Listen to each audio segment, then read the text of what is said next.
mesurer une fourmi? Ceux qui étudient les fourmis. Les myrmécologues.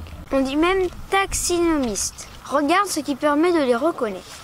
On peut observer si le pétiole est simple ou double. Et parfois, on a besoin de la mesurer pour l'étudier. Cela permet de connaître son espèce, son nom exact. Il y a des critères à prendre en compte.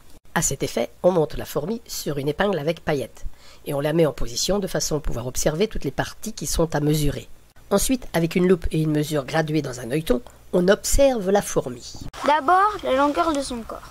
Une fourmi se mesure des mandibules jusqu'à l'arrière du gastre.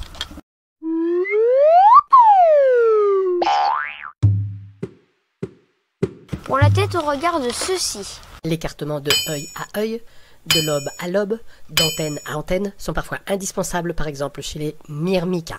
On peut mesurer la longueur du thorax. Dans le cas présent, avec une reine ou une micro-reine, Myrmica rubra. La mesure du pétiole pour les ponérines, ainsi que divers endroits de la tête. La longueur du clipéus, celle de la mandibule, celle du fémur, quand ce ne sont pas des mesures à mettre en rapport entre elles. Bref, c'est une affaire de spécialistes. Surprenant, non?